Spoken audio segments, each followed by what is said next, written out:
No deposit, no cash payment at all.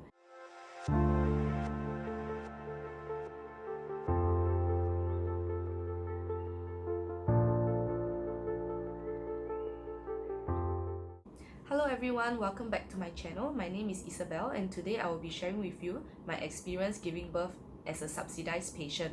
I'm a mother of two and both my kids were delivered in NUH. Firstly, the price. It is definitely much lower compared to the private patients. However, as sub-patients, you can only stay in B2 ward and below, which is not air-conditioned and you have to share the ward with other people. So if you want to stay in a fully air-conditioned room, you will have to select the B1 ward and above, which will automatically upgrade you to a private patient. So as a sub-patient, no deposit is required, and for me, no cash payment at all. Everything was fully covered by my Medisave. The average cost of each checkup is around $50, not including the extensive scans and tests. So it's just normal checkup where they check on your baby's heartbeat, how is your baby progressing, and just a regular scan. So for my experience, I realized that I don't stay in the fan ward most of the time. For my first baby, I was brought to the delivery suite every time I require pain injection. If I want to take epidural or if I want to take the laughing gas, they will push me up to the delivery suite where it is fully air conditioned and I will be there alone. I believe that they are preparing for me in case I might have to give birth anytime. The only time when I stay in the ward which I chose was after giving birth.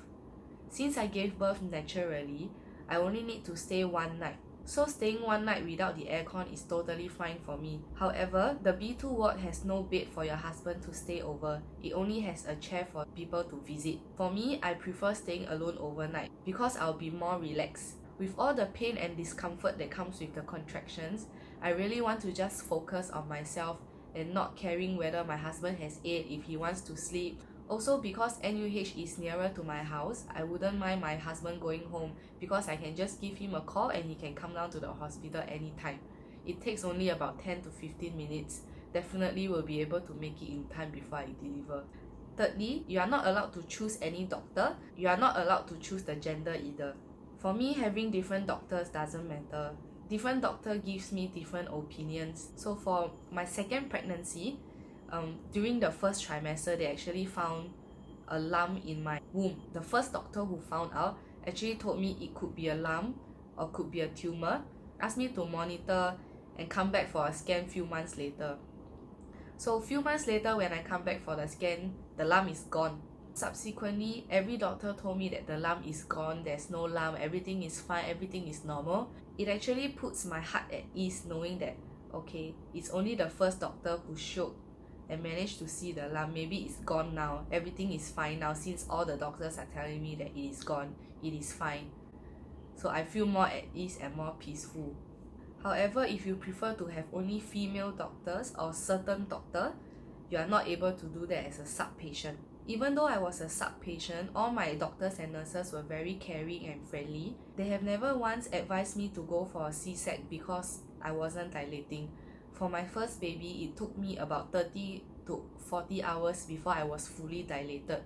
It took me 24 hours to go from 1 cm to 1.5 cm.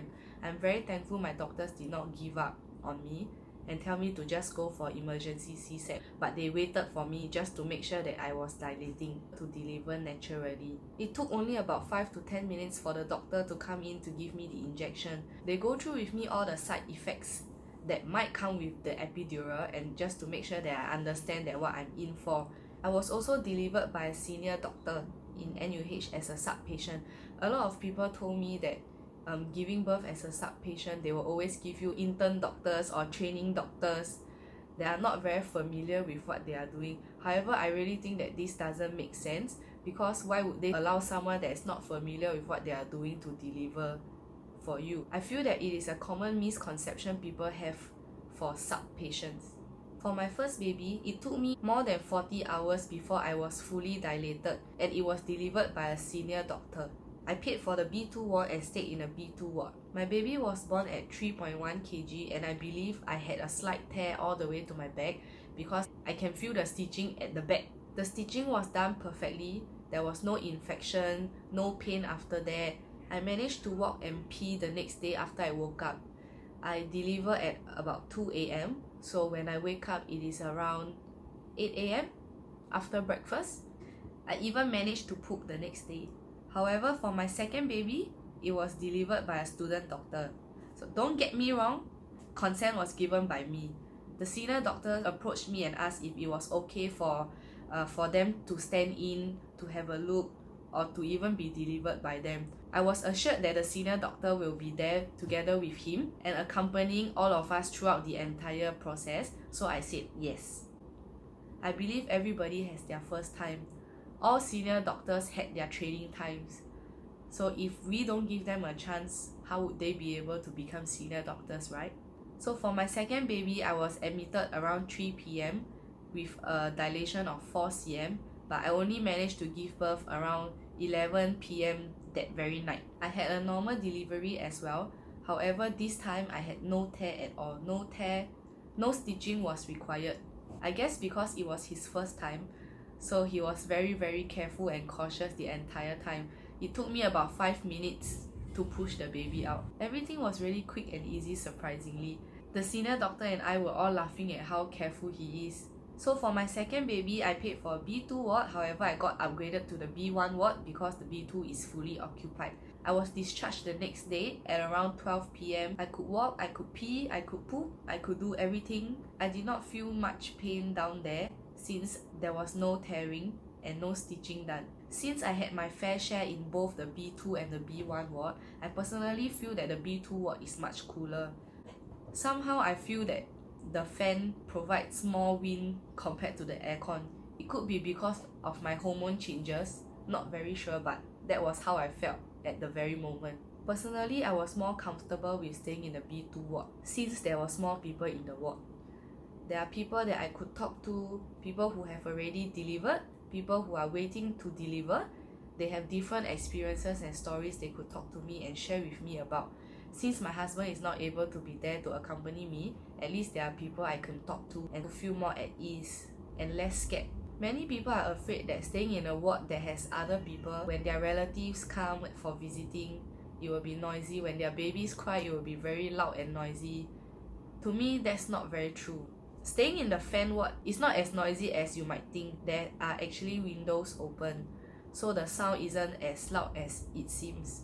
Also, after delivering, all I wanted to do was sleep. And because I was so tired, I couldn't really hear much except for my own baby. And when I wake up to feed, all I could care about was my own baby. I wasn't even affected by any noises beside, since I had my curtain drawn. For my second baby, I stayed in the B1 ward, which was air conditioned.